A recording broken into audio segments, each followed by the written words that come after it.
Здравствуйте, уважаемые любители шахмат. Меня зовут Илья Левитов. Вы на канале Levitov Chess. Приветствую подписчиков канала. Кто не подписан, срочно нажимаем кнопку и вливаемся в наш дружный шахматный мир. В этом самом шахматном мире есть огромное количество интересных людей, с которыми мне довелось познакомиться и подружиться за мою 20-летнюю, так сказать, что это такое, даже карьеру, путь жизни в шахматах. Вообще шахматные турниры окружает, раньше, по крайней мере, окружала такая некая интеллектуальная атмосфера, и очень приятные люди, спокойные, интеллигентные, думающие, с которыми очень интересно погулять, поужинать, пообщаться, посмотреть шахматы и вообще разделить, так сказать, пребывание на шахматном турнире.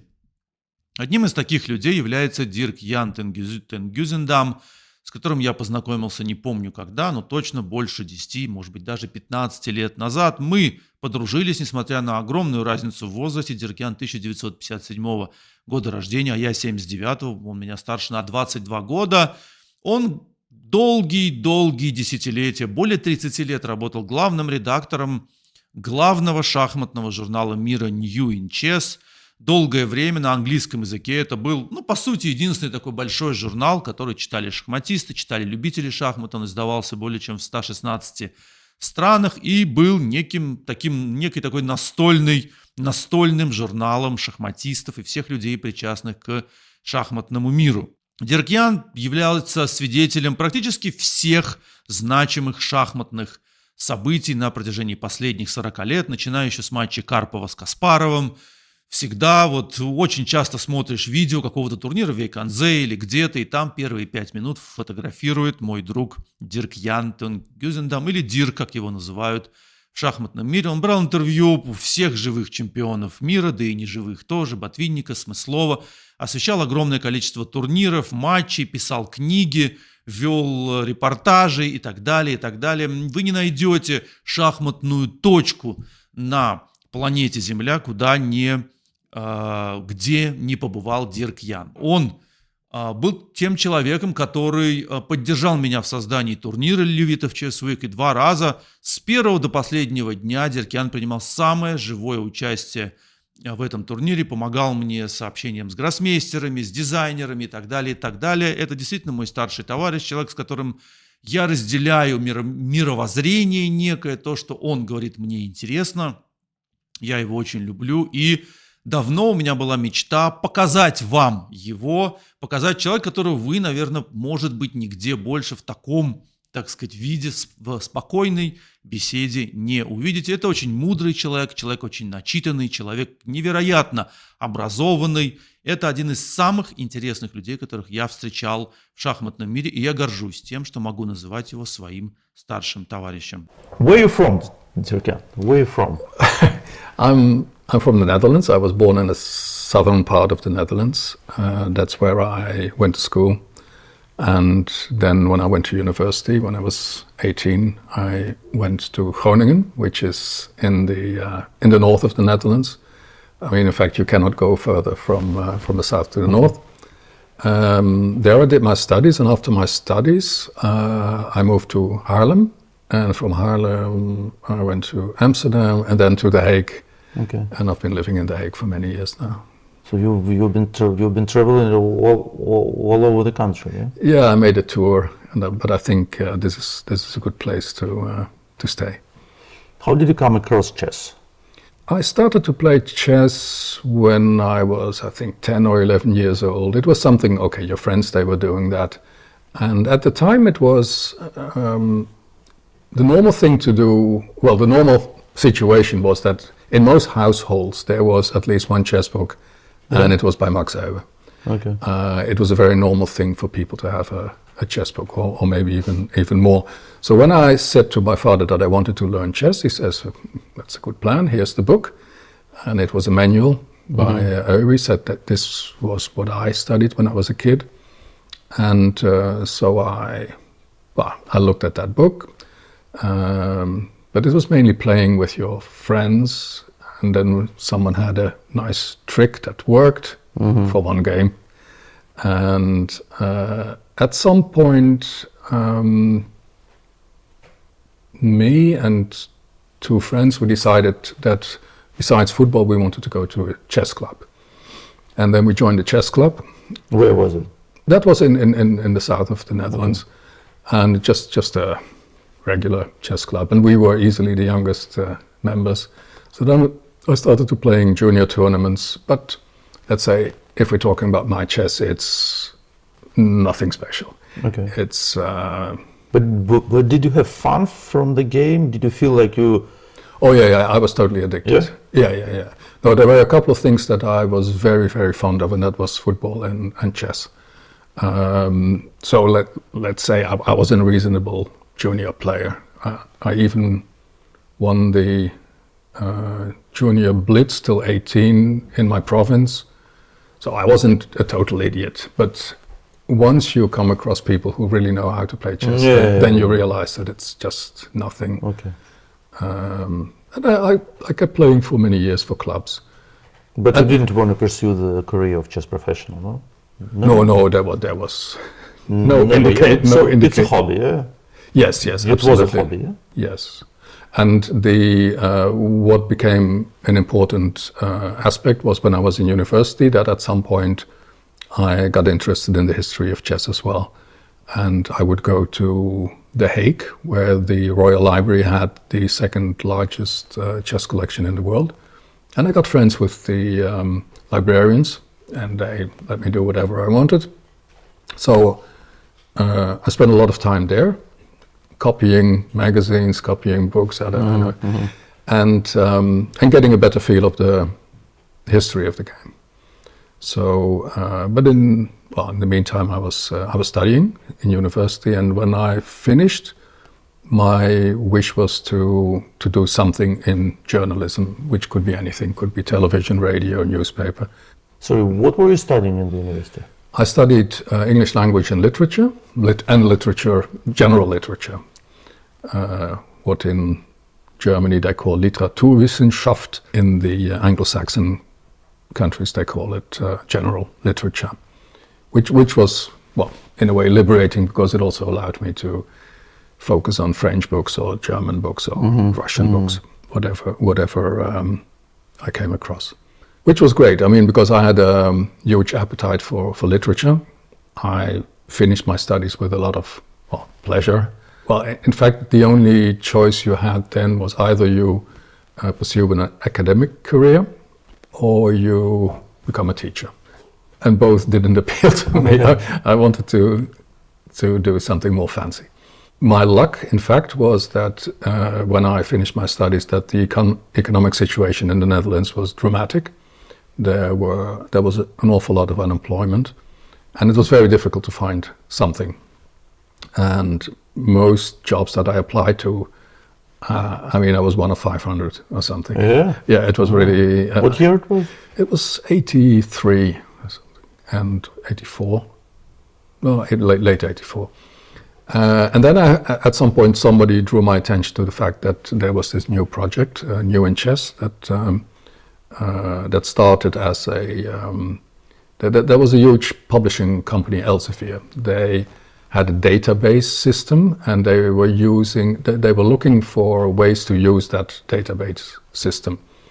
And Database of what? Of facts? just database. Okay. They wanted to fill the Yes. database, yeah? Okay. And there was someone working there, or actually there were two people working there. They said, well, actually this is perfect for chess. They approached the editor of a Dutch magazine, which was very popular, a chess magazine, Schaakbulletin, it was a chess bulletin. And they said, well, why don't you start this? So they started a magazine both in Dutch and in English called New in Chess. They also started a yearbook series with opening novelties. And there were more plans. We were going to have quarterlies, which never happened. And they were looking for an editor for the English language version. And that's where I applied, and I got it in the end. So that's when I started. In fact, just simple editorial work. 84, yeah? 85. 85. 85. Yeah. The first match, Kasparov-Karpov, yeah? Yeah. Easy to remember. Absolutely. So I still remember buying that newspaper because, I mean, news traveled much slower at the time, and I buy a newspaper and said, okay, Campomanes stops match. I mean, that was a shock. And initially, my duties, they were purely editorial, but my plan was just to start writing and fill the magazine. And that was my idea. A crucial moment there was that at some point I had the plan of interviewing the man who collected all these chess books for the Royal Library. He was still alive, he was in his early 80s. His name was Niemeyer. I contacted him and asked if I could interview him, which I did. This was published in 86, somewhere. And that set me thinking, because I thought, this is amazing. I mean, I go there, I'm this young kid, and there's this old, venerable man, and he answers all my questions. And he takes me seriously. And then I thought, wow, can I not do that with chess players as well? So then I think the first one I asked was Lubomir Ljubojevich. And he agreed, and we had 2 sessions, and I still see him walking around and talking, well, you know, Lubo. Sure. And then I think together with a colleague, we interviewed Ulf Andersen. And at some point I asked Viktor Korchnoi, and I thought it was incredible that he said yes. And the big moment there that came was that we were talking, and I couldn't believe that he was so patient, and he just really took his time. And then his wife Petra came, and she says, Victor, I mean, how long is this going to take? Aren't we having dinner tonight? And he says, just give me 15 more minutes. And then he added something which was very essential. He said, I want my interview to be at least as long as Lubo's. And then I realized this is good. People are noticing. And the funny thing was that nobody was doing that. Nobody was doing it? Nobody was doing big interviews. So if you go back to the magazines of that day, there will be some very brief... Only chess analysis, or what? What were the magazines filled with? They were filled with games, with analysis, impressions from tournaments abroad, but mostly people didn't travel to because in Russian, I remember Russian. I've been studying this 64 editions back and chess, called Chess Week. Back in 70s, 80s, and there are a lot of interviews with everybody. A lot of interviews. So it was only Russian tradition.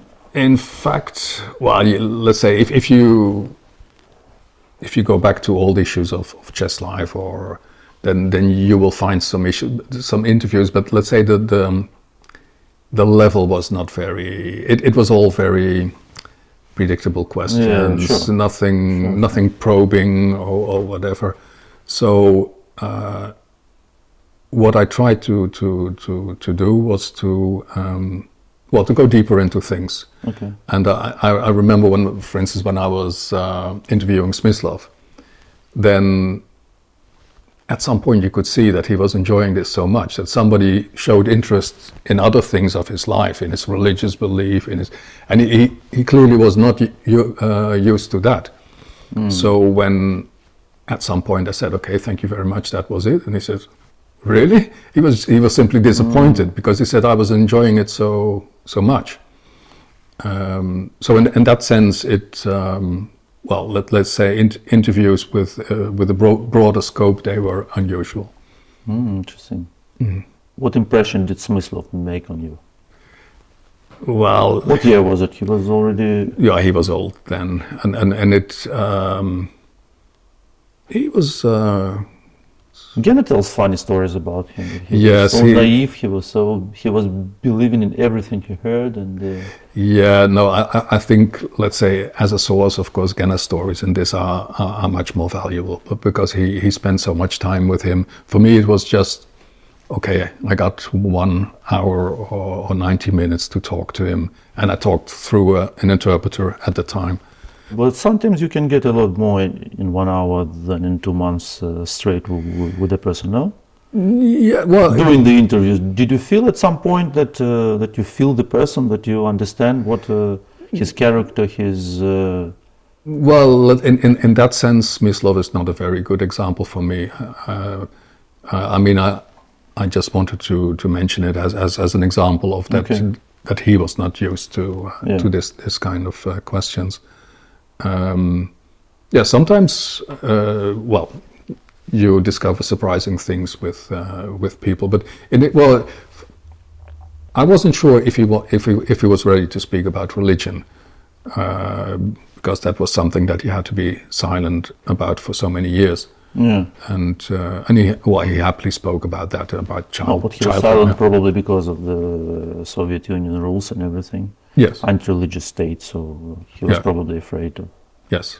But he happily returned to his younger years and told about his religious experiences as a child. And of course, there was something about his rivalry with Botvinnik, and that I think at that point Botvinnik's wife had already died, and Botvinnik he often came. I think they had neighboring dachas. Yeah, which is absolutely amazing thing. They played 3 World Chess Championship matches, and there were some very nasty stories between them. Yeah, Smyslov voted for excluding Botvinnik from the Olympic team, and the famous and everything. Toilet scene. The famous toilet scene. Yes. What did he say? Smyslov said that. I was sure you will never know. Yeah. Yeah. But they stayed close. Yeah, they stayed close. Well, from that perspective, that was interesting. That he also said that Moisevich, sorry, he would come over and he would always ask his wife for advice because he thought she was very wise. And well, so that was because let's say I clearly had a feeling that I was going back in history. I mean, they were so much, way before my time. Sure. And that was an opportunity. But interviewing Botvinnik and Smyslov, talking to all this generation of, let's say, let's call them very old guys, at that point. Then you switch to the new generation in the beginning of 90s, in the 80s of Ivanchuk, Gelfand, Kasparov, Karpov. Did you feel this switch from one generation to another, that these were new people, different people in chess? Oh yeah. No. It's clearly what I said about, let's say, about Smyslov, but also Botvinnik. I mean, the fact that I was lucky to meet them at all was like in a way, you were looking at an old photograph, and it still speaks back. Of course, all the other things, they became part of of my journalistic life. I was going to big tournaments, and I think I was incredibly fortunate that there were so many moments that I witnessed firsthand and that I could combine with interviews. For instance, when Kasparov, he broke Fischer's record. I mean, finally, Fischer's record was broken. Yes, I was there, and we did a big interview when Vishy Anand won his first big major tournament ahead of all the former Soviets. Yeah. Then we were spending time together and we did an interview. When Kramnik came to the Netherlands for the first time after he had this fantastic result at the Manila Olympiad, then I met him at Genna's place and we did an interview. So all these things, they became integrated in what I was doing. And so you were having a lot of fun, yeah?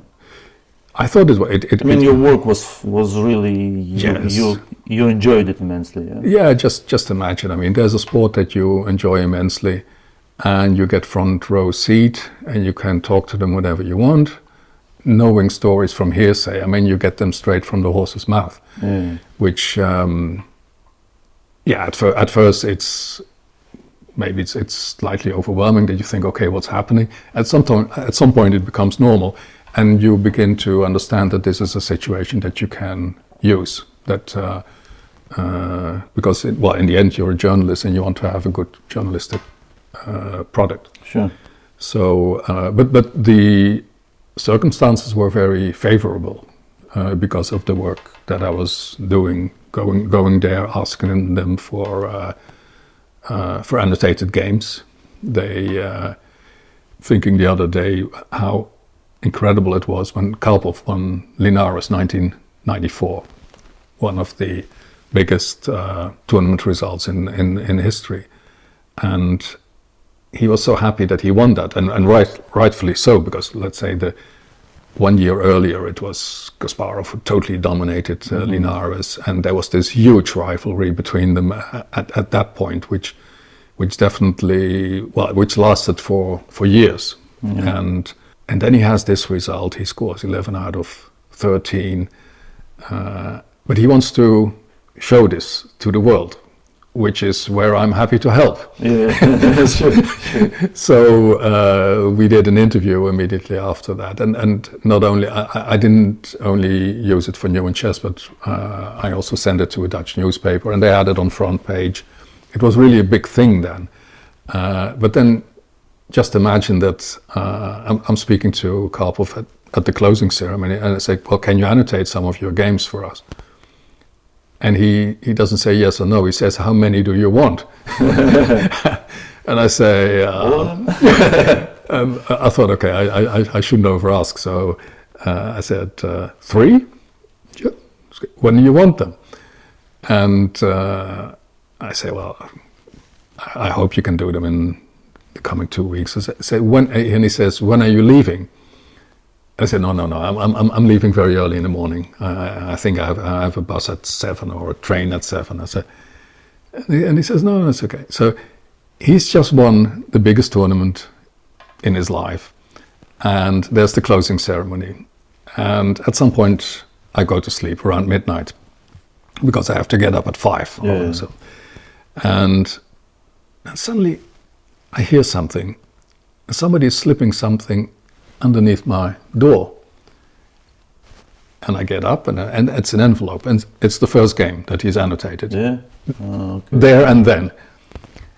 Then at 3, I hear something. I think, what's this? And I go, and there's the other one. I mean, this is how he spent the night after he won the biggest tournament in his... Yeah, but it's time to cash in the success, in terms of public relations. He was very clever at that. I mean, he was also setting scores. He and Gary were absolute professionals in that. Yeah. They knew how to influence the chess world. Yeah, because there were also a couple of journalists that he didn't want to speak to because they had been too pro Gary. And I said, yeah, let's do the interview maybe before the closing ceremony. Of course, it never happened. And maybe, are you in Madrid tomorrow? And of course, it never happened. Yeah. So he... Never happened the interview with Karpov? No, mine did happen. Absolutely. The other one. No, I mean, he was settling scores, and what he wanted to do was to have these games in the magazine or in New in Chess. And so he delivered 2 of them in the middle of the night, and then the other one I got in Monaco, which was always closely following Linares on the calendar. So you were never pro Karpov, pro Kasparov, you were never pro anybody, yeah? Well, that's... You tried to stay neutral, or what was the idea? Well, the idea was that I thought that if anyone reading the magazine knows who I'm rooting for, then I'm doing something wrong. So in my general behavior and in my writing, I try to be neutral. In this, well, if you're choosing between Kasparov and Karpov, then my preference as a player was Kasparov. But at the same time, I had huge respect for Karpov's achievements. And, well, as you know, in a way, he was easier to deal with. He's a more sociable person. Well, particularly in later years, he became easier and easier, while Gary is, he's a totally different personality. Sure. I think I am closer to him, but I can say that I managed to keep good relations with Karpov. That actually this Linares 94, it's a funny story that when I started collecting myself, so chess memorabilia, at first I never paid any attention to asking for autographs. And then other collectors would say, well, what an idiot you are. I mean, you meet these guys and you don't ask them for anything. And I didn't do that till, well, maybe 10 years ago, then, or 15 years ago. And once I was at Karpov's home, and before I went there, because he has a beautiful chess library, and at some point I told him, I said, listen, Anatoly, there's all kinds of German books that you can't read. I think we should have a look. Maybe I can buy something from you. I said, well, you can come over. Of course, he didn't want to sell anything, but I was there. And before I went there, I happened to find the program booklet of Linares 94, which is a nice booklet, photos and everything. And then I thought of this friend collector who had advised me, and I took it with me. And I said, Anatol, do you remember all the games from Linares 94? He said, what do you mean? He said, well, first round you play against Lothier, second round. And he very quickly, he thinks and he says, yeah, the first 6 rounds I know, but then I'm not entirely sure. And I said, because what I would like you to do is just write all these, and the result, and then sign it, and I have a trophy. He says, yes, but I only remember these first 6. I said, yeah, but you got the informant here. I mean, why don't you check? And he agreed on that. And I thought that was, that was something that I couldn't imagine Garry Kasparov doing. That, Gary would say, you're crazy. What kind of idiotic question is it? Of course, it is an idiotic question, but now when I see that now booklet, you have a trophy, I have a trophy, and it reminds me of my visit to his place, because at some point I said, can I take some photos of your study, because it's a huge study with books and well, everything. And he says, no, first I have to clean up this place. I say, Anatoly, you don't live that long. Let me make it. But that was forbidden. So you had some personal relationships with chess players, yeah? Well, obviously. Apart from interviewing them, apart from talking about chess, you just... Well, I think it's inevitable that at some point you're more friendly with some people. But I know that you sometimes like spend a day with somebody, go to a museum, to restaurants, to somewhere. So you were. What my question is, were you basically always interested in the players or in the game itself? So, as I see the human touch, the human aspect of the game was more interesting for you than the game itself. No, they go together, because you admire a player for how he plays. Yeah, in a way, the person is, well, ideally they are complementary, and ideally a great player is also a pleasant person. But okay, they. So in the end, what happens is that, well, with some of them you get along fine, and with others your relations are just superficial. You talk about general things. But for instance, if you're talking about being present at major moments, I mean, as far as I see that in chess history, well, I think this is the victory that Vishy Anand had in Reggio Emilia in '92. That was simply amazing. I mean, he was this young rising star, and he's playing with 9 former Soviets. I mean, it was actually during that tournament, I mean, in the middle of that tournament, that the Soviet Union ceased to exist. 92? Yeah, it was, I think, on January '92. Oh, they signed this. Yeah. Okay. So and he wins this. He beats Kasparov, and he finishes ahead of Gelfand and Karpov, and Anand, he was there alone, and I was there alone. So we had lunch together and dinner together frequently, and we got along fine. So in that sense, you had friendly relations, or I mean, you got along fine, which in fact just helped my work. Sure, but it also a pleasant time, yeah. It was a pleasant time, because at the end, he was interviewed by the Geuzendam dello Sport, and of course there was an Italian journalist who didn't have a clue about chess. But and so he came, and then I said, okay, I will leave the room. He said, no, just stay. It's fun. And then he got this brilliant question at some point that the journalist said, Hanand, which is your favorite piece? And I thought, well, that's a tricky question. But of course, Fishy, he's so quick. He immediately says, well, listen, I've lost all of them so many times. I've learned not to get too attached to any of them. Okay. And I thought, oh, brilliant. And the great thing was that, well, in the end, I wanted to get an interview and I wanted to get games. And I remember that, well, this is, well, Fishy, he was, let me see, he's from 69, so he just turned 21 when he was playing there. At some point, he saw that I had a Walkman with me. I mean, I have to explain these days what a Walkman is, but we'll show the picture. So you have these cassette tapes with music, and you have headphones. And I had a tape with the greatest hits of the Pet Shop Boys, for some reason. And he sees this and said, "Oh, can I borrow that?" And I said, "No, you cannot." And they said, "Oh, come on, please.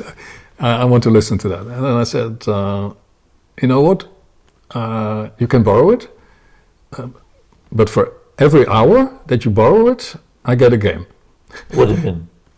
He should show me a game that he played in radio, so that I could use it for the magazine. Okay. And so he said, "Okay." So he borrowed the Walkman for 3 hours, and I got 3 games. Okay. Great deal. Great deal. Great deal. Yes. So you were always getting something from them, yeah? No. This was an exceptional thing. But it's let's say in general, if you're working with people, it's always more pleasant if you get along with them. So in that sense, I thought it was a normal thing. And of course, it's well, there's no guarantees. There's other people who you don't get along well with, or. But who were your favorite from the, let's say, Karpov generation? Let's go by world champions. It's easier. Yeah, well, of course, that was already an older generation, and well, the first one, of course, was Jan Timman, because we worked together a lot, and he was from the Netherlands, and well, we became good friends. It was always a pleasure if we were at a tournament together.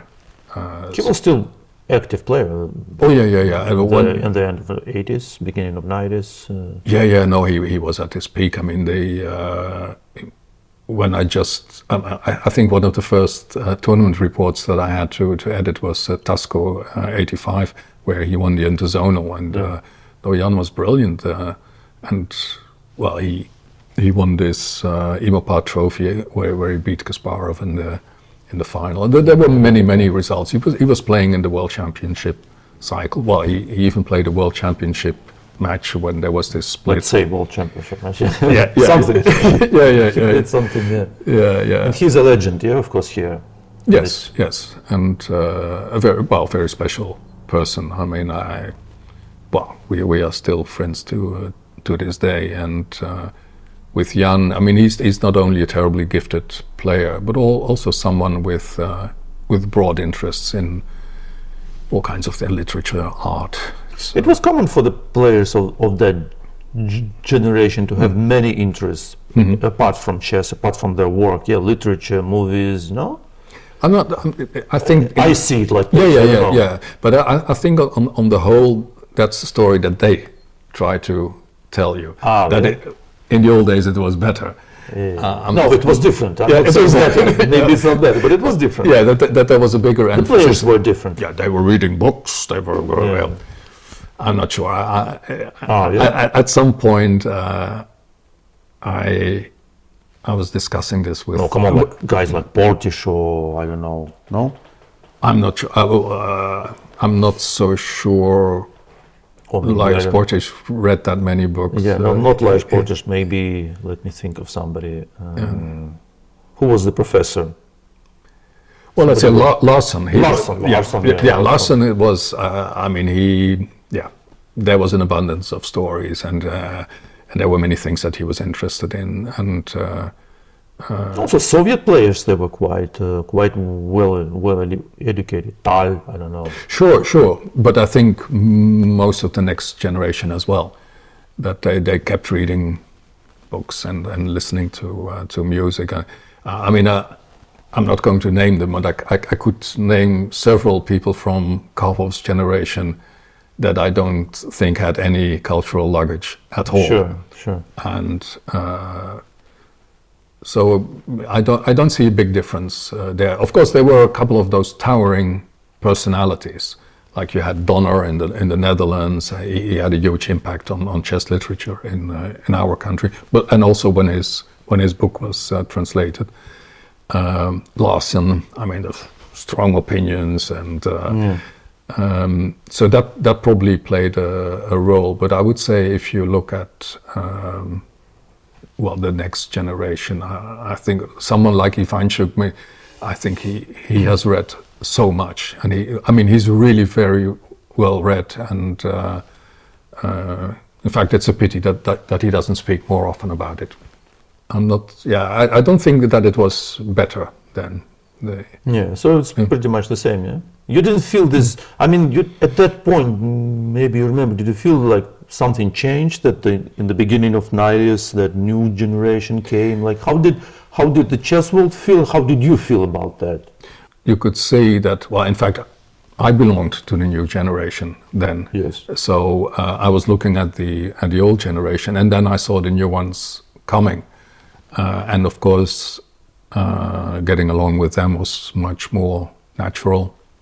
When Anand came, Kramnik, Gelfand, many of them in the Netherlands, Piquet, Van Wely, it was normal to hang out with them and to discuss things with them.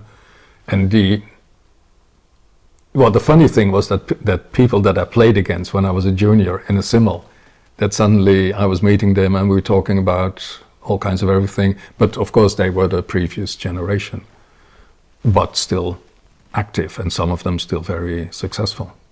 And what about the generation after this one? Like when Magnus appeared, when Fabi appeared, when were they different from the? Yes, I think there was a bigger change there, probably because of the impact of the computer and everything that is connected to that. I found the arrival of Magnus fascinating. What you see with huge talents, and you see that again now with the current generation. I think the current generation is very, very promising. It's fascinating guys. Exactly. Yeah, and what you find is that when you speak to them, you don't feel any age difference, because you think this guy is interesting. I want to know what he's doing, and that was the same impact that Magnus had when the first time I saw Magnus, he was 13 years old, and the first time I interviewed him, he was 14 years old. And of course you were fully aware of that, and you knew it's a kid, but at the same time there was so much he had to offer in a chess sense. But also, you're not only talented in one area.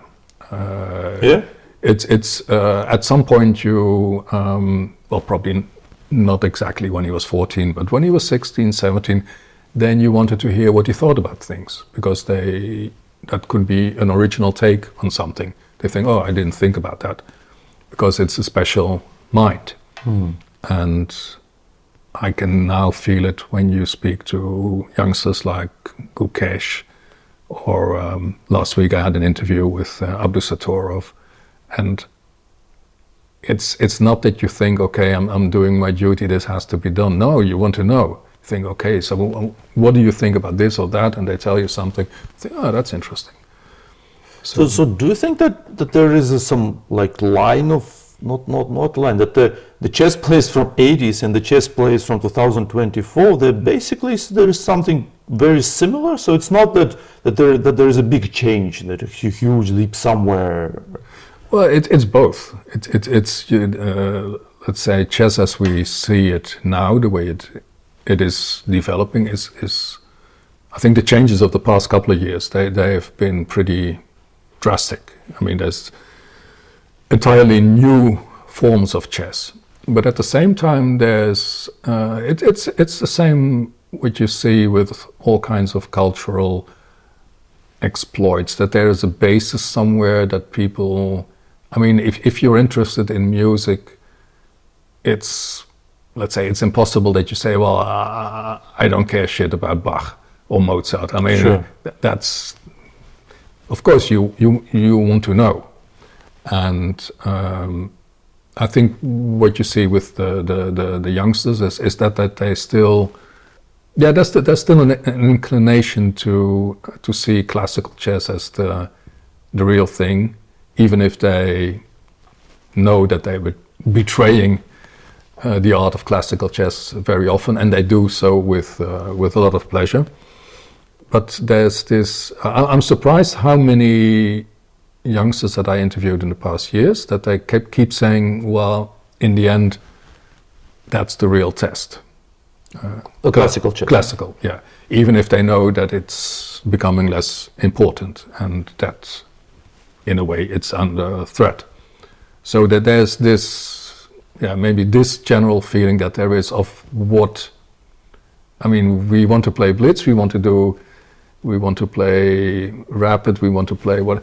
But still, the essence of the profession is to play classical chess, of course. Yeah, I think that the big change now is that they much easier accept that there's new forms and that they deserve attention. I mean, when I think back to my first interview with Garry Kasparov, when he beat Fischer's record in '89, so that's 100 years ago, then he was firmly opposed against rapid chess. Garry? Yeah, that's what he said. I mean, it's difficult to imagine now that what he said was, I'm not going to allow any kind of professional tournaments in well, they called it active chess. Yeah, active chess. And he even said, I will take arms. I would take up arms to defend chess. And so that's those things you don't see any longer. I mean, people they say, okay. I mean, at some point, people they become practical. It's like what Spassky said many years ago. He says, listen, if they want me to play on the moon, hanging from a ceiling, a time control of 1 minute, if they pay well, we'll do it. Yeah, that's Spassky. Yeah. No, but it's okay. I mean, I've never judged any chess player to play any form basically of chess. If he's being paid good, it's his profession. He's providing for the family. No problem. Just yeah. No, I think let's say what does play a role for me, if I'm thinking of the value of chess, is that how do you treat your audience? If you have a classical chess tournament, and I think if you have good commentators, then this can all be explained. You have time. I mean, it just doesn't rush by. So a couple of the things that you see now, they are popular, but they are mainly popular among the diehards, because they are the only ones who can more or less follow. What are you talking about? Well, let's say if you have a blitz tournament with the best players, then you really need some level to follow that. To understand what is going on there. And I think that with, let's say, a classical tournament like Rijkensee, you reach a much broader base of chess fans. If you have time to explain what's happening in a game, then you can reach more people. That's also one of, let's say, the aspects of that complicate the current interest in freestyle chess or Fischer random chess. That to fully understand that, to fully relish what is happening there, you need a decent level of chess understanding, and you need time. So having a classical time control for freestyle is one step. But it's not something that you can. It's not easy to digest for the average chess fan. That's what I would say. Because it's not harmonic, or because it's too difficult. It's so difficult. Yeah, but it's very interesting. I mean, no, I fully agree. I mean, I what was it, 1.5 years ago? I was in Reykjavik for this World Championship. Then I thoroughly enjoyed it. Yeah. But you could only enjoy it if you, really delved into the game. Yeah. It's not like, let's say, if I want to show you a position and show you position is and you see it's a Spanish game, or it's a Benoni or what. That's where we start. So we are somewhere already. Yeah. Fisher random. I mean, you don't. There's nothing that gives you any foothold. Yeah, sure. So it's more difficult. Yeah, sure. Yeah. But do you think chess has a future? Fisher random has a future, like a big future, bright future? Could it not replace chess, but be alone with some good percentage of tournaments? Well, I would welcome it. That's for sure. And let's say an important factor is that many of the leading players, they are very much in favor of this. Yeah, because they're tired of theory and everything, of memorizing the variations for 5 hours before the game. Yeah, but then maybe after they've done this, they also maybe welcome going back to classical or regular chess. So I think the fact that Magnus is fully supporting this now, that obviously plays a role, because his fans, sure, they want to know what he's doing, and other players who are very much in favor, like Hikaru, Livoni. Fabi is okay with that. So everybody. Yeah. So that plays because it makes your life so much easier. Yeah. And if you know how to play the game, you will be playing good. At any format, basically, it doesn't matter. No, but that's what I mean. It's that you. I think it is fascinating, but you have to invest time in it to enjoy it. You cannot enjoy it in any manner, or in any superficial manner. Let's say if there's some rapid tournament, then you and I can superficially enjoy that if we want to. Sure. So I think that is the. But it seems like we're returning to the times where chess was a mystery. Like in Moscow when they were playing these World Championship matches, and they put some boards on the street, and they thought, wow, what is that? I'm knight before. Yeah. What is this magic? So, and here when they sit down and they start playing, you just see that how deeply they understand the game, how well they know the game, how well they understand the communication of pieces. So, for example, Gary, who sits and plays this Fischer, and he's like, and in 10 moves you see that, yes, this is the guy who understands chess, and this is the guy who just learns to understand the game. So it's a very interesting form. It could be. But you need knowledge and experience yourself to understand that they understand. It's the problem of chess, no? That you need the football, you can switch on and that's it. You just know the rules in 5 minutes and you watch it for the rest of your life. Yeah. With chess, it's absolutely different. Actually, that was my next question. What was your attitude towards your audience? What is the level? What was the level of new chess reader? It's already the level of professional, like amateur, or? Well, ideally, you cater to both the amateur and the. Is it possible? I think you can make an attempt to if you make sure that the language is clear, that the lines are clear, so to make them as accessible as to the audience as possible. Of course, there's always a limit there, but I think that the way we try to do that. I mean, I've always invested a lot of time in making an analysis accessible to the reader. Let's say if there's too many sublines, you just throw them out because nobody's going to play through them anyway. And you ask for verbal explanations.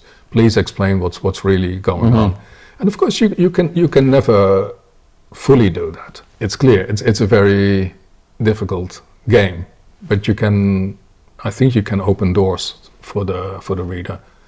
And what you see is that there's many amateur players, and in fact it goes for me as well, that you want to enjoy a Kramnik game, but of course I can never play a Kramnik game. So if he explains what he's doing, and for instance Vladimir was someone who did that very well. I mean, I've many times he's shown me games that I recorded that then he was too lazy to write them down. Yeah. He said, doesn't matter, you send me the lines and then you tell me the story.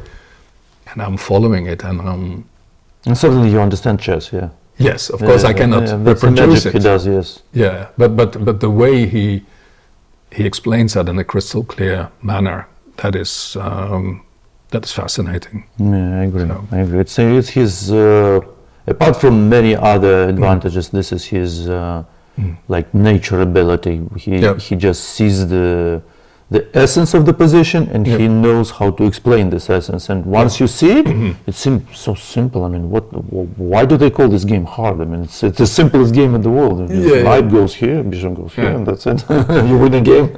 I think that's one of the things that appealed in Fischer's chess, that there was this clarity. And I mean, you say, oh, wait. And then in 4 moves, he just takes apart a position. Or for instance, closer to home, Jan Timman's annotations, when Jan explains a game, then you think, oh yeah, I understand what happened, because he does it in a very clear manner. What is chess for you? Game or not a game, or not only a game? Is it part of the culture, of the world culture heritage, let's say? Yeah, well, there's all kinds of crossovers. It's very funny that I have to think when that was. That there was a tournament where David Bronstein was playing, and it was probably a couple of years before he died. And we were talking about chess, and at some point he said, to me, chess is thinking what chess is. That's fantastic. Yeah, that's very good. Very good. And I said, that's brilliant. And old guy. And for some time, could formulate. Yeah, but it gets funnier, So for some time, I was telling people, I said, if somebody asked me this question, I said, well, Bronstein, he told me. So. And then I think a couple of months later, or maybe a year later, I meet him again, and we're talking. And I said, David, what you said, he says, what did I say? No, of course he doesn't remember. And I said this, and he said, what kind of nonsense is that? But I think it's essentially it's a very nice definition, because we think about chess. We always have these questions: is it art? Is it science? Of course, we know there's elements there, but in the end, it very much is chess. Yeah. And I think that's to me, chess is actually a miracle, that you have a game that has intrigued people for so many centuries, that has not been solved, that keeps posing problems, keeps asking questions. You see people who study the game for thousands and thousands of hours, and they get a rating 2600. I mean, they're extremely good at that game, and then they lose the game in 26 moves. How is that possible? Because they're not good. I think in chess, like in many fields, but especially chess, the talent is almost everything. If you have a talent in chess, if you don't have a talent in chess, that's it for you. Yeah, sure. Yeah, sure. That's it for you. Yeah. If you don't have a talent in music, for example, you can produce hours of good quality music that could be sold all over the world. But in chess, if you don't feel this if you don't feel how the pieces communicate and what is the position now, what are we talking about? If you don't feel this, it's we know a lot of players who spend all their lives and nothing good is happening on the board. Yeah. No, but still, let's say chess as a cultural phenomenon or as a phenomenon as such is, I believe, pretty unique. It's something that, I mean, you can compare it to all kinds of things, but there's nothing like chess in the end. What do you mean? Well, just longevity? No, but just mention something that you think that is similar to chess. I don't see it. I mean, as a cultural phenomenon, as a sport, as a game, because chess is at the cross of many fields. It's at the cross of the game, of the science, of the culture, even of politics, of this, of that. So yeah, that's true. It's hard to find something. And the huge appeal that it has. I mean, what you see with, let's say, there have been all kinds of variants. In fact, let's say that's one of the miracles of Fischer random chess, that it's one of hundreds of variants that people don't dismiss as please don't waste my time. I've said this before, but if I give you, it doesn't matter how much money, I say, design a game that is just as good and just as broad as chess.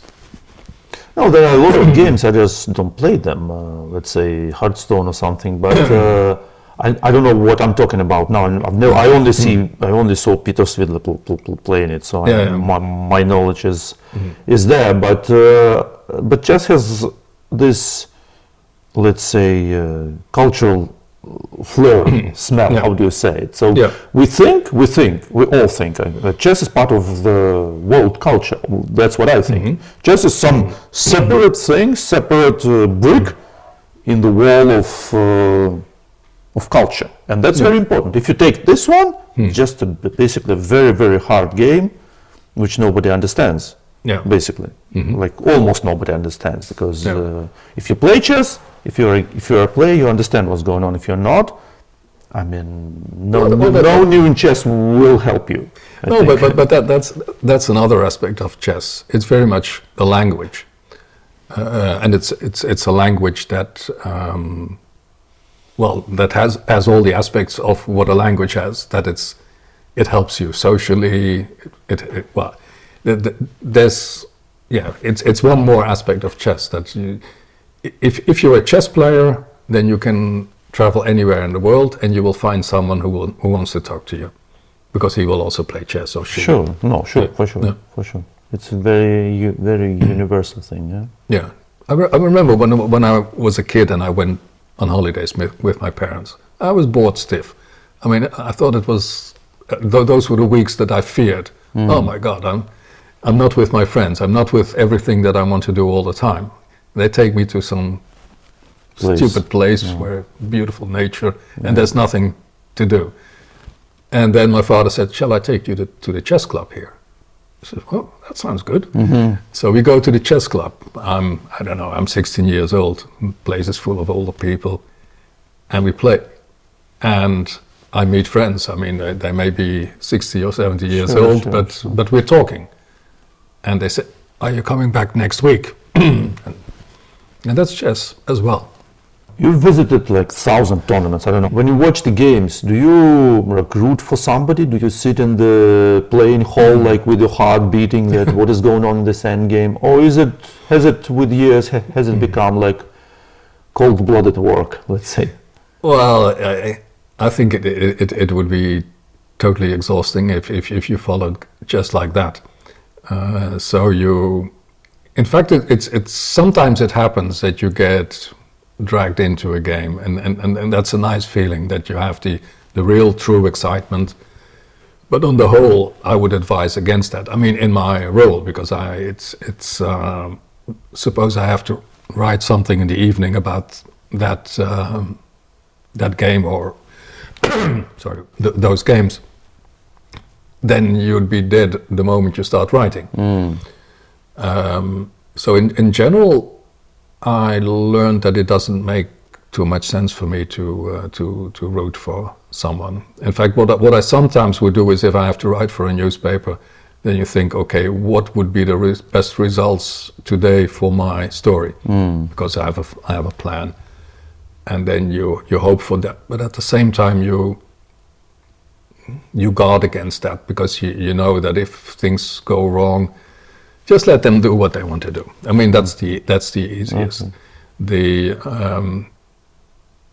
The temptation is there, but you should resist it. Okay. You know, I was twice I was the captain of the Dutch national team, and I remember the first match I went to at the Olympiad, and Netherlands is playing against Wales, and Jan Timman is playing against Mr. Cooper, I remember.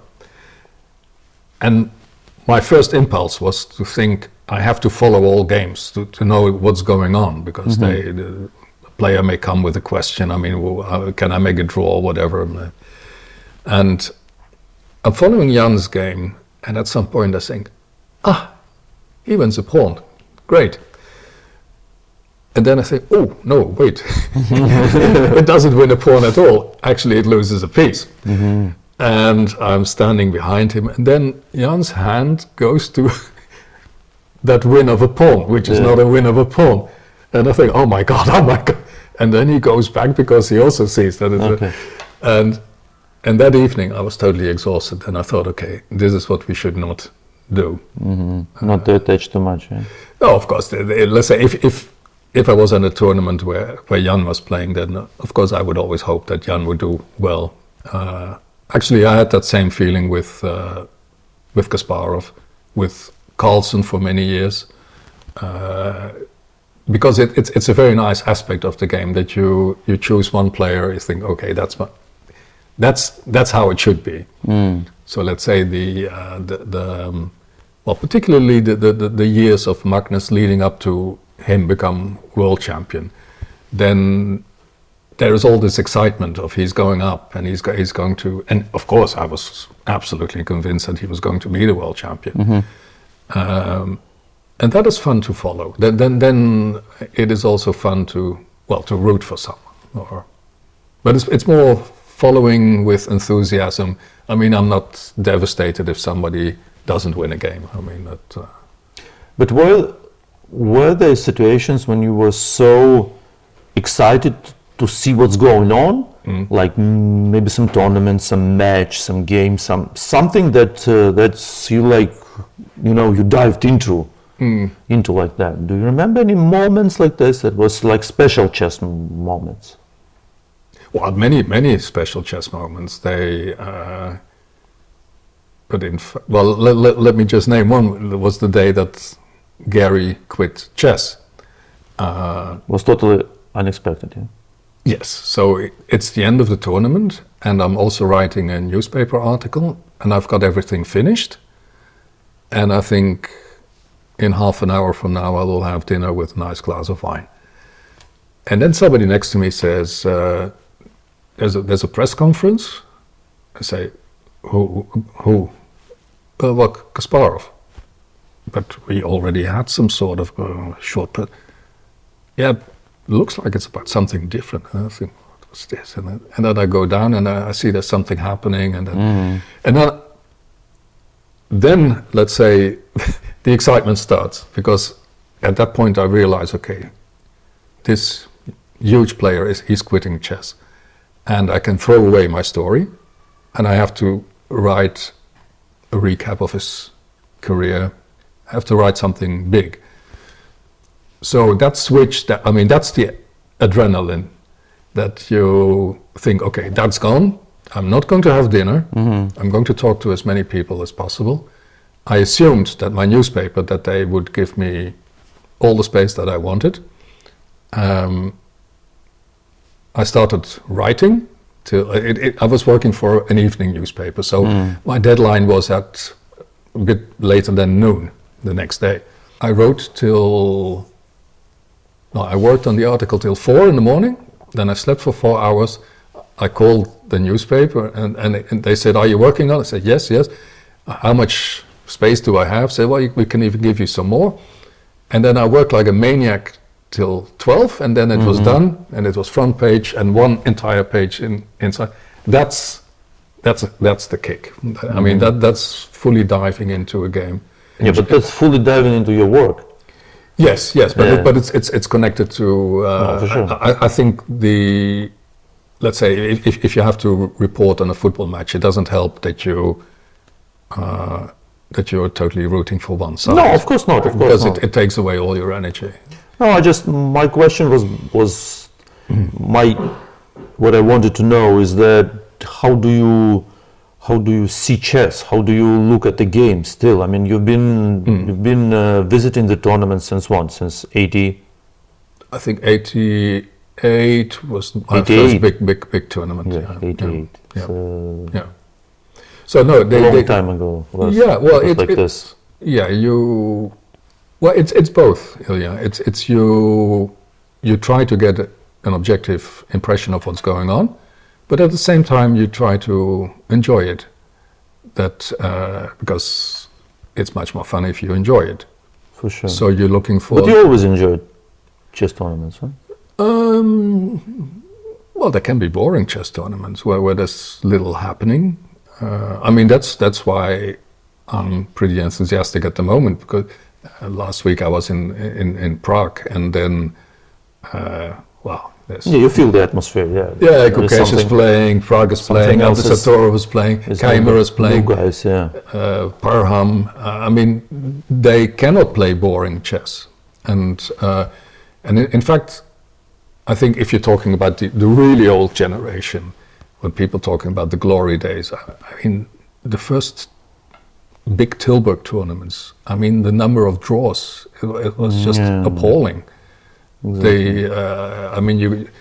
This is why I liked the Linares tournament so much, and Mr. Rentero, the legendary Mr. Rentero, because he demanded. He demanded, and he would come to the World Cup tournament in Barcelona, which was one of the first tournaments that I went to. And I spoke to him, and he says, it's a disgrace, it's a disgrace. I come here after lunch, I go to the games, and half of the tables are empty. I mean, we in Linares, we would lynch these people. And he said, well, okay, if you want to make a draw, do that at home with your own money, not with my money. Yeah. And I thought he was right. And yes, but that's the game. I mean, in football, it's hard to make a draw in the first minute. In chess, yes, you have this temptation. I can understand the player who is not in good mood, who didn't sleep well, who had maybe a lot of wine last night, and he's sitting against a person with whom he had this wine, and they're playing a game, and what can we do? Yeah, it's their responsibility. I mean, you can do whatever you want, and let's say whenever people ask me about how can you stop people from making draws, I said there's just one solution, and that's just don't invite those. Yes, but also I always thought that kind of course it's we can say that it's not nice for the spectators, for the online viewers, but I don't give a shit about anybody of them. I like when people do short draws. It's sincere, because I know so many games that were played till the move 45, and I know that they were prearranged in the evening at my house yesterday, and they were sitting like this, and I was trolling these guys. I was coming and doing like, wow, what is going on here? So short draw is like I don't want to play now. And chess is such a thing that if you're not in the mood, let's say, if you're not in the right state of mind, it's hard to play. I think. Okay, then you have to try to optimize those conditions. But of course, I understand. It's funny that you say this about the how enjoyable short draws can be. Yeah, sure. I remember the closing dinner of the World Championship match between Kramnik and Leko in Brissago in Switzerland, and that was organized by a big cigar manufacturer. And it was wonderfully organized. It was really one of the better events. And at the closing dinner, there's the big boss, Mr. Berger. He's sitting there, and he doesn't have any affinity with chess. And he says, I enjoyed these weeks. I enjoyed this so much. I think we should do this again. I mean, it was so enjoyable. Really nothing happening at all. And I thought, well, that's a remarkable sponsor. But then, yeah, of course they had to withdraw as sponsors because of the European anti-smoking regulations. Sure. That was a pity. Your experience, what excites people from chess? We see some sponsors that appear, and we never have any system in chess, like tournament system. Yeah. Everybody's doing what they want. We have all the time controls you can imagine. Now there are like 20 times control. We're playing Fischer, we're playing Rapid, Blitz, everything. But somehow, like almost every year, some people come to chess, people with money, and they're very interested in the game. What interests them? What do you think? Under your experience, I think it's a combination of factors. That to begin with, there's the magic of chess, the appeal, what we don't understand. How do they do this? It is whenever you see a chess player perform such a trick, then you're in awe. For instance, it goes for me as well, that I'm going for a walk with Kramnik and Gelfand, and then Boris, he says, did you get the letter that I sent to the magazine? I say, yeah, I got it. And then Vladimir says, what letter? I say, well, it was about a study, it was a study, and there was a mistake in the study, and yeah, but what's the position? And I think this doesn't make any sense, because I can give you the position, but how are you going to solve it? Yeah. And then Boris, of course, he gives him the position, and then Vladimir, he thinks for 20 seconds, and he says, Queen G1. Yeah, Queen G1. And then, you're so impressed. How is it possible? How is it possible that he did this? So there's the magic of chess. And this is on a very high level. But for most people, if you and I play a game blindfold, which we know is not a big deal, they say, how do you do that? Yeah, how do you do that? Sure. Yeah. So then you get, somebody wants to do something special with his money. Well, you can hire half a tennis player, or you can hire the 10 best chess players in the world. So you go for the 10 chess players, because half a tennis player is not a tournament. So it's affordable on a bigger scale. Well, I think that we're already close to there. It's you have the appeal, the magic of the game, which is the main thing, and which still remains alive. Amazingly enough. And the good thing is that this also attracts other brilliant people who have this similar fascination. Yeah. So the chances that you will have a nice audience there are considerable. So the recipe is understandable. You can have a huge books collection and huge and very nice chess book collection. And while reading them, while studying them, what can you say how the game evolved? Is there like a footsteps that we can mention? Yes. Well, the funny thing is that I'm just thinking if this, probably there's, what attracts me to chess is the parallels with society, with art, with everyday life that you see everywhere. So the development of the chess game went very slowly.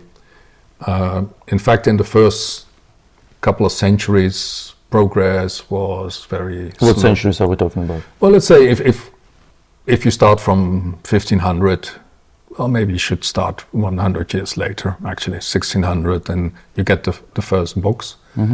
And then from 1600 till 1800, so that's 200 years.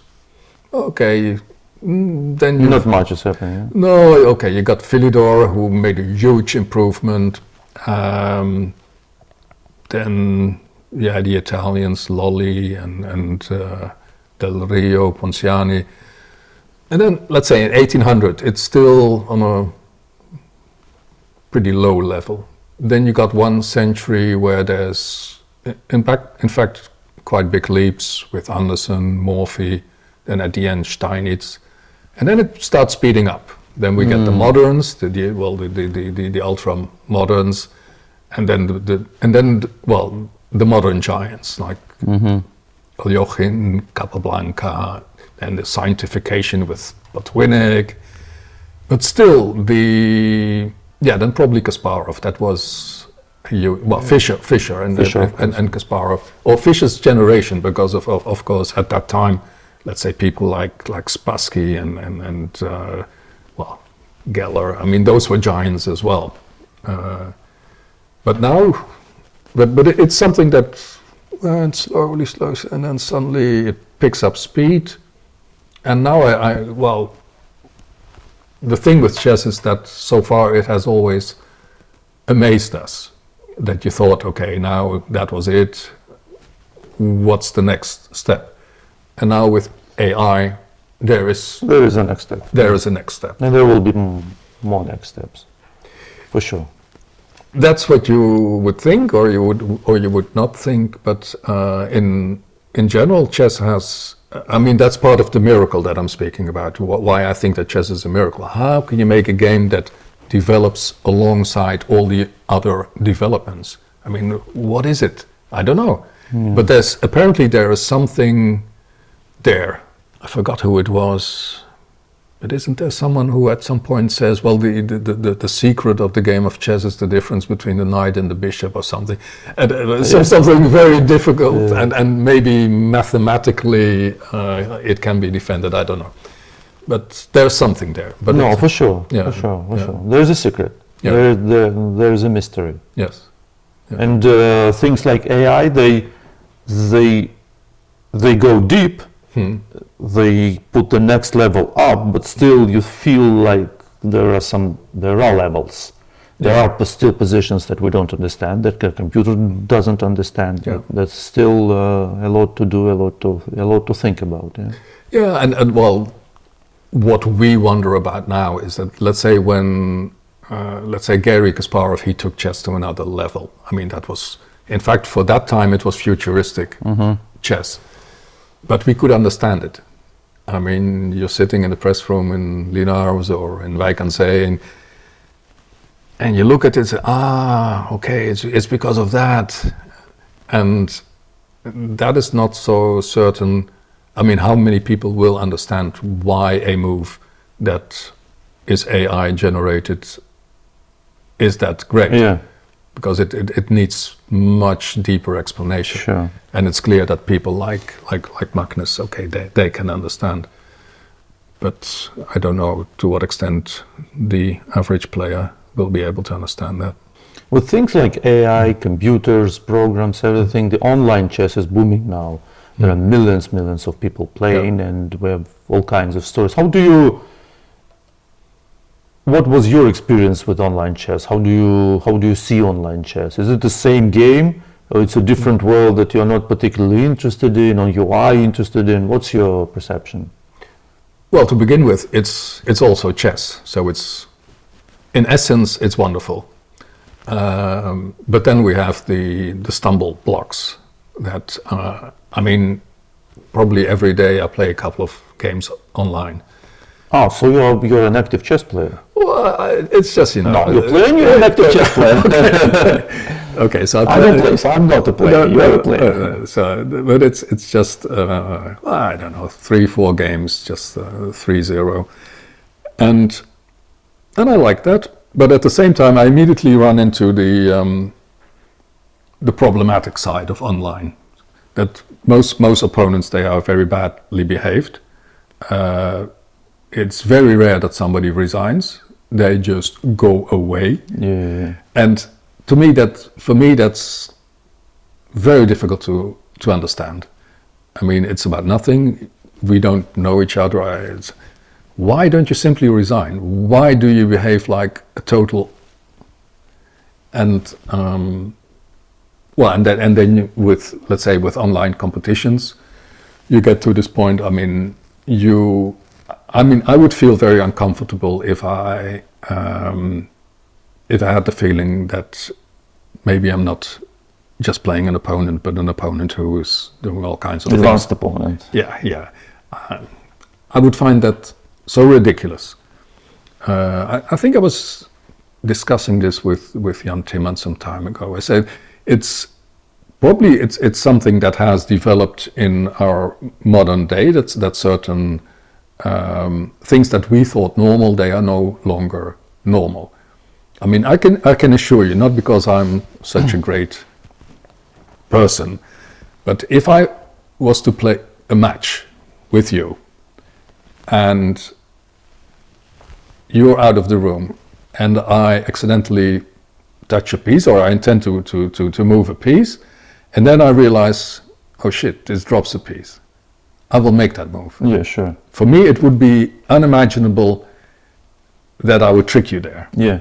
So, and that seems to be a feeling that is totally absent, or practically totally absent. Yeah. That I find problematic.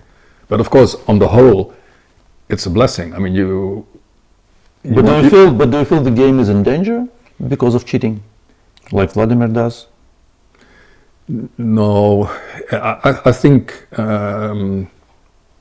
Well, it is a huge problem if it's there in huge quantities. So then you would. Well, you have to take measures, but these measures, they shouldn't kill the game, or they shouldn't kill the enthusiasm for the game. Well, that is a pretty steep challenge. If I had the feeling that I had to go to a tournament, then there's all kinds of. Yeah. I would lose interest, but that need not be for everyone.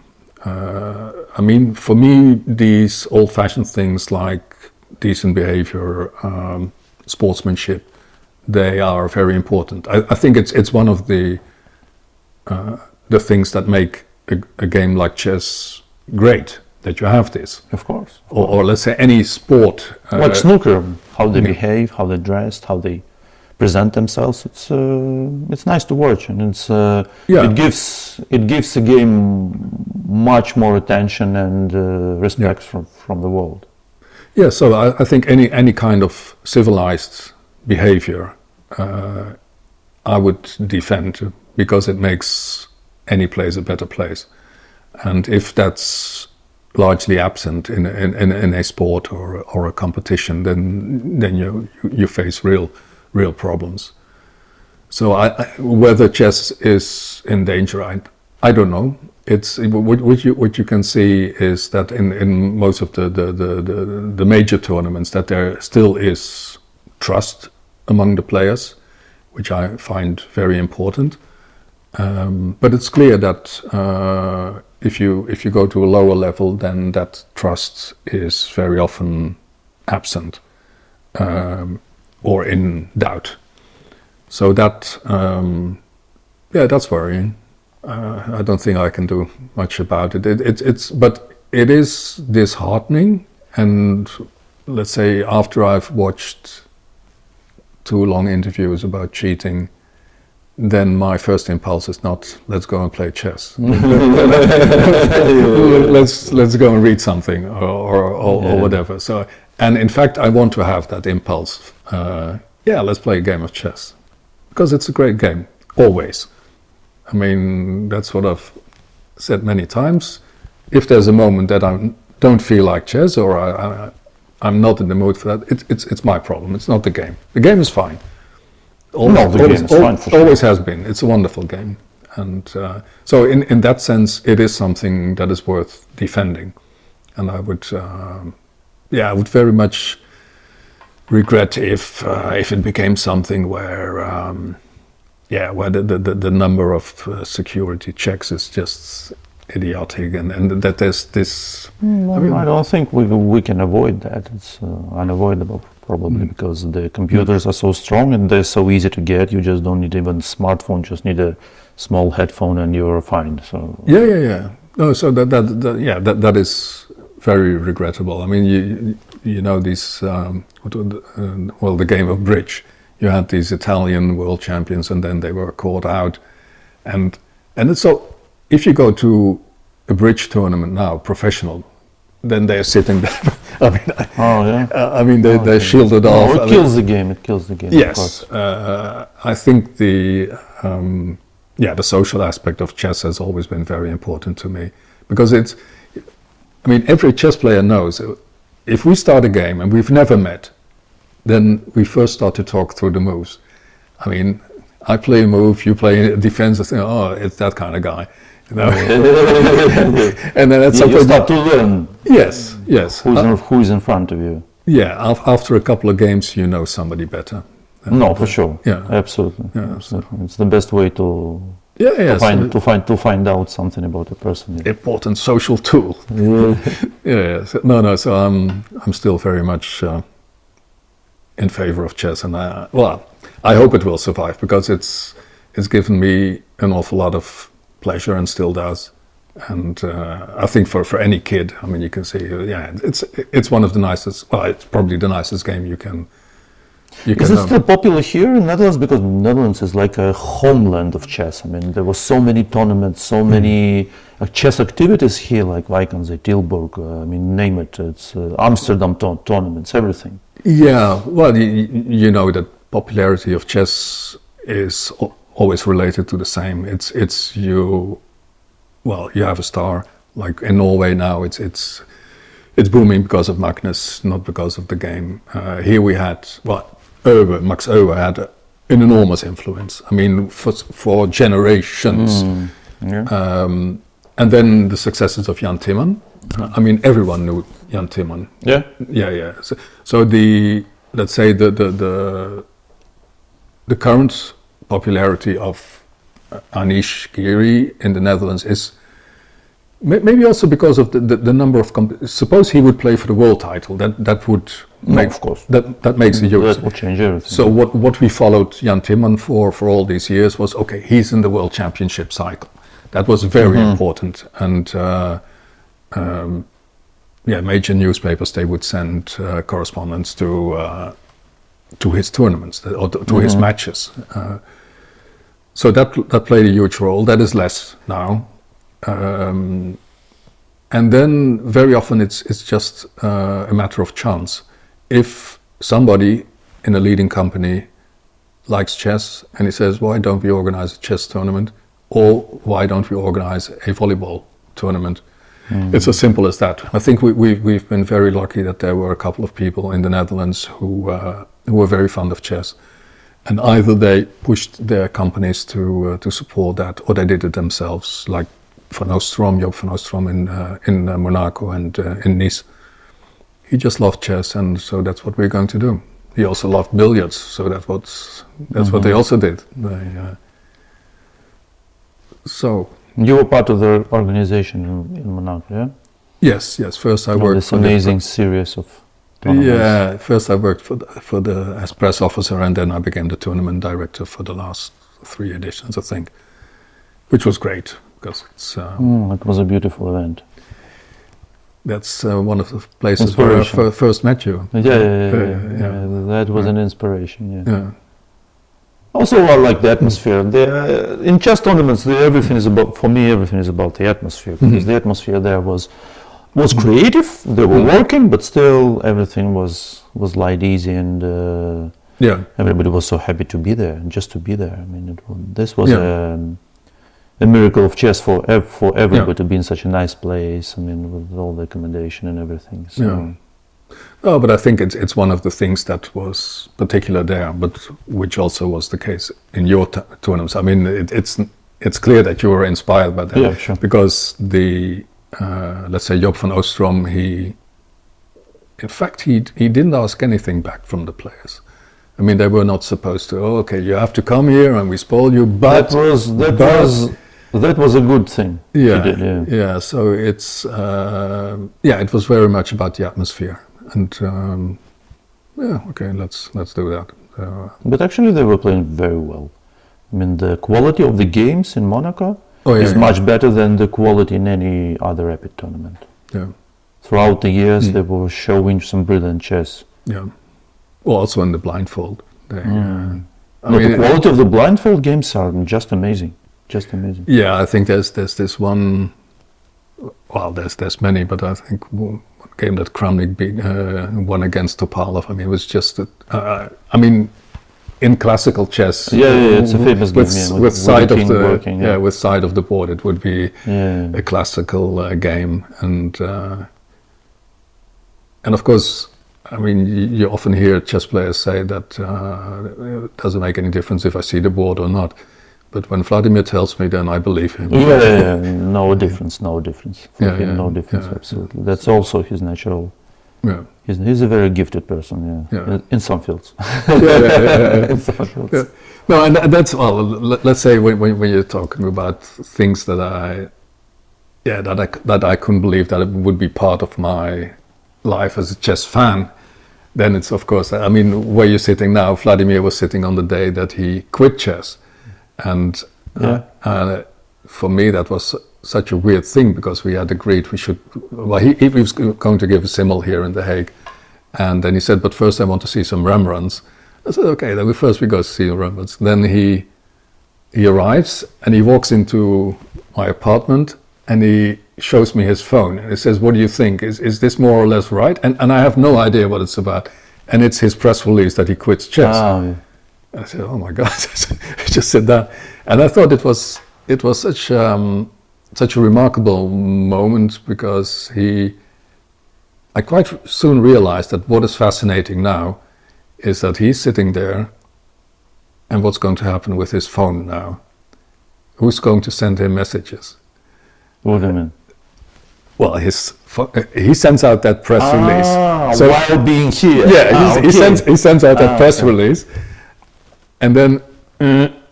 Of course. Yeah. So the first message comes, and I say, "Who is it?"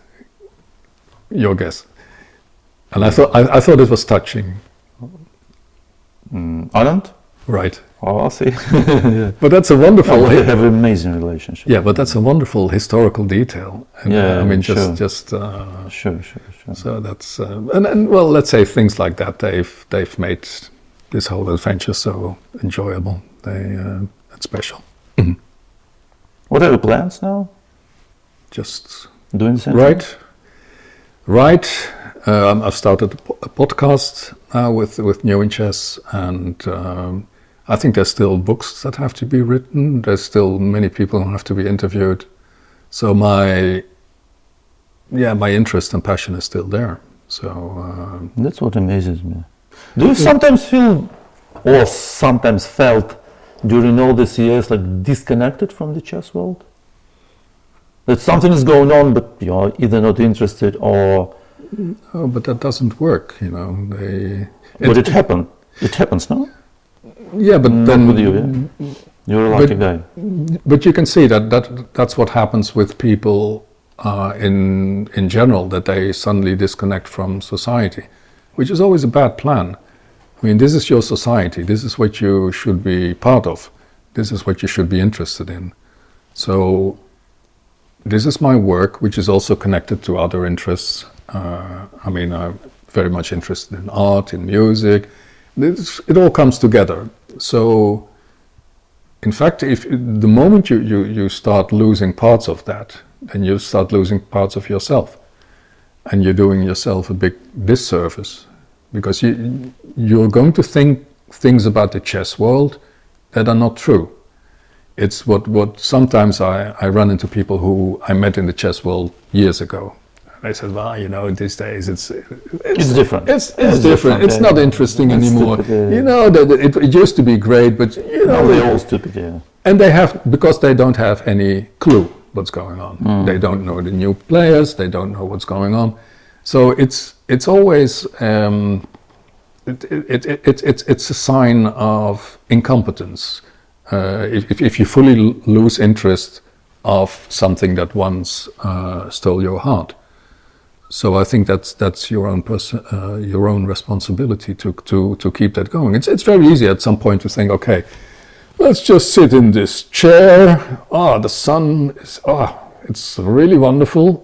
okay, that's 10 minutes. I mean, life goes on. You need to do something. Yeah, and if life goes on, it's much better to move along and to enjoy those things. I mean, so that's my philosophy in this.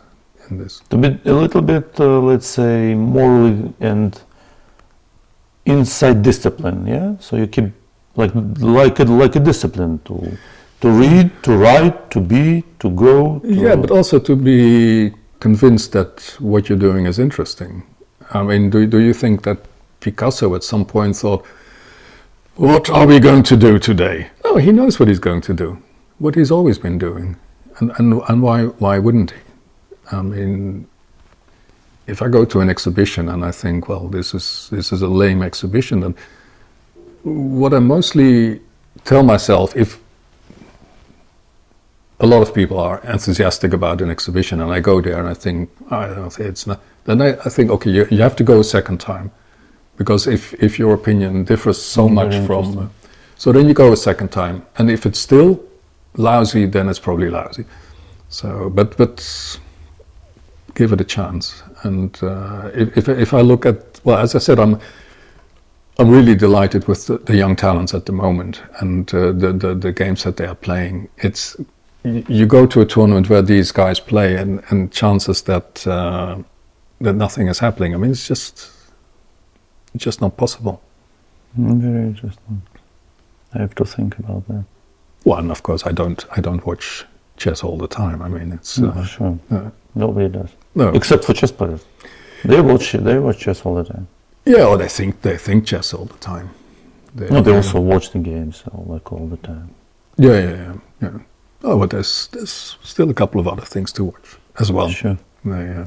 Thank you very much, Dirk, and it was, as always, a pleasure to talk to you. It's always very, very interesting, and also some things I have to think about now. Well, thank you very much for allowing me to be on your wonderful channel. I think it's amazing, and well, as I told you, you've been doing things there that I admire a lot. Thanks. Thank you. Thank you.